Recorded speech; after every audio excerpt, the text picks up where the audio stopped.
Sir నా పేరు Imtiaz Ali sir. మా ఫాదర్ పేరు మొహమ్మద్ అలీ. మాది ప్రాపర్ కలవకుర్తి సార్. ఇప్పుడు అయితే మేము ముగ్గురు అన్నదమ్ములు, నలుగురు చెల్లెలు సార్. అయితే మా అమ్మ చనిపోయిన తర్వాత మా ఇంట్లో మా తమ్ముడు, మా ఇంకో చిన్న తమ్ముడు వాళ్ళిద్దరు ఉండేవాళ్ళు. తర్వాత మా చెల్లెలు వచ్చి ఇక్కడ, మూడో చెల్లెలు రేట్మాన్ ఆవిడ వచ్చి ఇక్కడ ఉండేది. సరే వాళ్ళ భర్త అప్పుడు సౌదీలో ఉన్నాడు కాబట్టి మేము కూడా చెల్లెలని ఉపయోగించుకున్నాం. ఉన్నది ఆమె మాకు కూడా మంచి ఫ్యామిలీ మెంబర్ లాగానే, చెల్లెల్లాగానే ప్రవర్తించింది ఇంతవరకు. తర్వాత ఈ ల్యాండ్ అయిన తర్వాత, ల్యాండ్ నవాబేడ్ ల్యాండ్ లేఅవుట్ కోసం చేసినప్పుడు మాకు ఒక ప్లాట్ ఇస్తా అని ఒప్పుకున్నది. మా తమ్ముని ల్యాండ్ కూడా ఆవిడనే స్వాధీనం చేసుకుంది. మా తమ్ముడు మానసిక వికలాంగుడు సార్. ఆయన టోటల్ ప్రాపర్టీ ఇంతకుముందు ఒక్కరే 10 గుంటలు అమ్ముకున్నది. ఆ డబ్బులు ఆమె వాడుకున్నది. తర్వాత ఇప్పుడు 28 గుంటలు ఈ ల్యాండ్ ఉంది సార్. అది చాలా కాస్ట్లీ ల్యాండ్. అది కూడా ఆమెనే స్వార్థం చేసుకుంది. ఇప్పుడు మా అమ్మ నాన్న ఇల్లు సార్. అది ఎవరు మేము అన్నదమ్ములు కానీ చెల్లెళ్ళు కానీ ఎవరు పంచుకోలేదు. అలాంటి ఇల్లు కూడా మాకు తెలియకుండా ఎప్పుడూ చెప్పించుకున్నట్టు సార్ ఓనర్ గారిని. మాకు తెలియదు. నేను లాస్ట్ మంత్ 18th నేను కమిషనర్ గారికి అప్లై పెట్టుకుంటే సార్ చెప్పిండు, ఆయన చేసుకున్నారని తెలిసింది. అయితే మాకైతే తెలియదు సార్. మేము పంచుకోలేదు ఇంతవరకు కూడా. మరి ఎలా చేసుకుందో అది భగవంతుని మేరక. అమ్మ నాకు ఆ ప్లాట్ ఇవ్వడం లేదు, ఇంటి సమస్యనే లేదు సార్. అది దానికోసం నేను తిరగలేను. నేను 6 సంవత్సరాల నుంచి బెడ్ మీద ఉన్నాను సార్. ఇక్కడ నేను కనీసం నాకు మెడికల్ ట్రీట్మెంట్ తీసుకోవడానికి కూడా డబ్బులు లేవు సార్. నా పరిస్థితి. నాకు ఖాళీ ప్రభుత్వం ఉంది, గవర్నమెంట్ పెన్షన్ వస్తుంది సార్ 2000 రూపాయలు. దాని కూడా నేను డిసైడ్ సార్. నా మెడిసిన్ దానికే సరిపోతుంది. నాకు సరిపోవాలి. కనీసం 12,000 రూపాయలు నాకు టెస్ట్ మెడికల్కి అయితే సార్. నేను 8 నెలల సంది టెస్ట్ చేయించుకోలేదు సార్. నాకు ఎవరి మీద కోపం లేదు, ద్వేషం లేదు. నా చెల్లెళ్ళు కానీ నా తమ్ముళ్ళు ఎవరు కాదు. నాకు ఇస్తానని ప్లాట్ ఇచ్చుకుంటే నా భక్తు నేను భక్తాను. నాకు న్యాయం చేయమని అడుగుతున్నా తప్ప నేను మిమ్మల్ని ఇబ్బంది పెట్టి మిమ్మల్ని బ్లేమ్ చేయడానికి అన్నట్టు నాకు కోరిక కాదు సార్. అందుకే మీ దృష్టి తీసుకొచ్చి వచ్చారు. అంతకుమించి ఏం లేదు సార్. నన్ను అపార్థం చేసుకునే అవసరం లేదు. మనస్ఫూర్తిగా నువ్వు భగవంతుని సాక్షిగా నాకు ఇస్తా అన్న మాట మీద నిలబడచాలి. నేను కూడా నా మాట మీద నిలబడతా. నా ఇంట్లో అడగను, ఏది అడగను. నీకు ఇలా నాకు ఇస్తానని ప్లాన్ చేస్తే నేను అప్పు తెలుసుకున్నాను. అసలు 10 నుంచి 12 lakhs వరకు నాకు అప్పు ఉంది సార్. 6 years నుంచి టోటల్ బెడ్ మీద ఉన్నా. నేను అందరికీ తెలుసు సార్. కలవకుంటున్నా దగ్గరలో అడగండి నా మెంటాలిటీ ఏంది, నేను ఎలాంటి వాడినా. కనీసం అన్నయ్య అని మాట్లాడడం కూడా లేదు సార్. ఆమె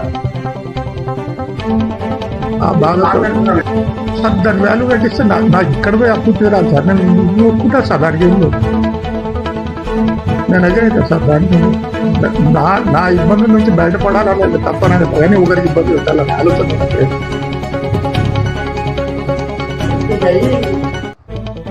టోటల్ 2 కార్లు తీసేయమని చెప్పి సార్. ఆమె కూడా వచ్చింది.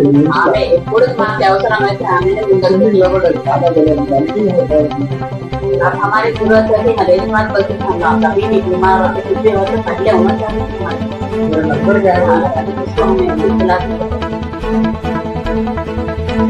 दो पैरा कच्चा हो गए दो पैरा उस्मानिया में नीम्स में आगरा में अच्छी जगह भी काम सेफ्टी रहेगा तो हमने था आपने मैं इमरजेंसी में बताया हमारे साथ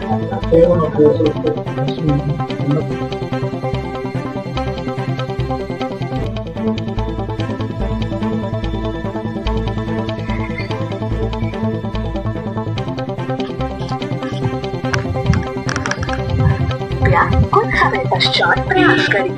The number you have dialed is currently busy. कृपया कुछ समय पश्चात प्रयास करें. The number you have dialed is currently busy. Please try later. నా బాధ నేను బయటపడాలని ఉద్దేశం తప్ప నేను అప్పు తీసుకుంటే నా జన్మ ఇదైపోతుంది. లేకుంటే నేను అప్పులు అది వస్తే నేను అక్కడ జవాబు చెప్పుకోలేను, ఇక్కడ ప్రపంచంలో ఉండి కూడా నేను జవాబు చెప్పుకోలేను. అప్పు వాళ్ళు చచ్చిపోయిన తర్వాత కూడా అక్కడ దేవుని కూడా జవాబు చెప్పుకోలేను. అందుకోసం నేను ఆమె ఇస్తా అన్నది నాకు ఇచ్చేస్తే మాకు చెప్పలేదు సార్. మాకు తెలియదు. మొన్న కమిషనర్ గారు చెప్పినంత వరకు మాకు తెలియదు. తెలుసు పంచుకుంటే మేము రాజేస్తాం కదా సార్, అన్నదమ్ములం కానీ అక్క చెల్లెలు అందరూ సంతకాలు పెట్టి రాజేస్తాం కదా. అప్పటి నుంచి కూడా మన ఫోన్ల ద్వారా కానీ మామూలుగా మాట్లాడుతున్నాం. జరగలేదు సార్, జరగలేదు. ఆవిడ మాటలు బంద్ చేసిందని నేను నాతో కూడా నేను కామ్గా అవుతున్నాను. కామెంట్ చేస్తున్నాను. మొన్న ఆఫీస్ పోయినా సార్, నేను అప్లికేషన్ పెట్టుకోవడానికి మున్సిపాలిటీ ఆఫీస్ పోయినా.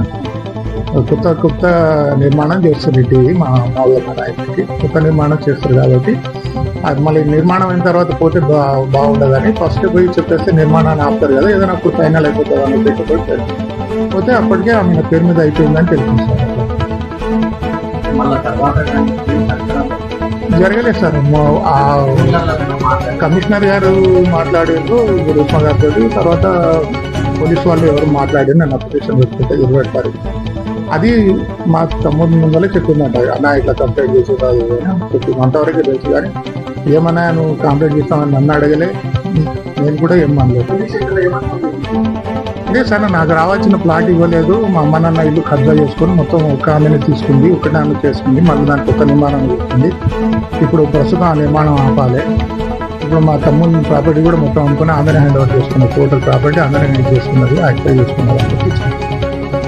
కాంగ్రెస్ లో జరుగుతుంది ప్రస్తుతం. అవును సార్, అదే ఆమె కానీ ఒక లోకల్లో కొంతమంది లీడర్స్ వాళ్ళు ఏమన్నా మీకు ఫోన్లు వచ్చినాయా, మీరు వాళ్ళని కలిసి రాలేదు సార్. నేను కూడా ఎవరికి అడగలే. నేను కూడా ఆనందనకు 30 సంవత్సరాలు పనిచేసిన సార్.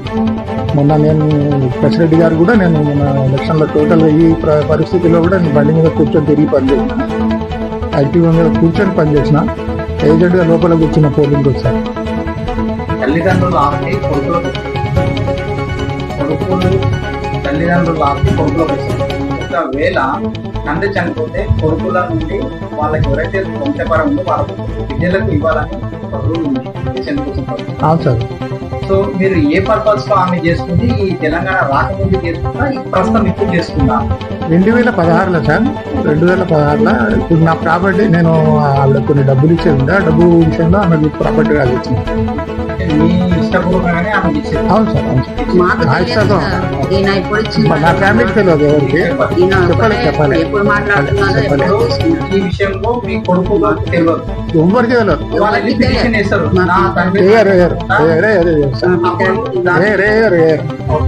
ఆ పని చేయరు సార్, చేస్తే 10 సంవత్సరాల లోపు చేయరా సార్, చేయరు అట్లా ఎవరు అర్హత ఉంటది, ఉంటుంది కానీ చేయరు సార్. వాళ్ళు మాట ఆమెకు కూడా తెలుసు చేయరని. ఎవరు మేము మాకు ఒప్పుకోదు, మా ఇస్లాం ఒప్పుకోదు. ఆ చెడ్డ పనికి మా ఇస్లాం అస్సలు పర్మిషన్ లేదు. నేను అప్పుకి ఇంత భయపడుతున్నాను సార్, మళ్ళీ ఈ చీటింగ్ చేయాలంటే ఎంత భయపడాలండి. నేను అప్పు నా అవతారం ఇట్లా ఉండే లేదు అని కాలు మొక్కి నన్ను మాపు తెప్పించుకోగలుగుతాను, కానీ నేను ఆ పని చేయడం లేదు. చర్చలోపు ఇచ్చి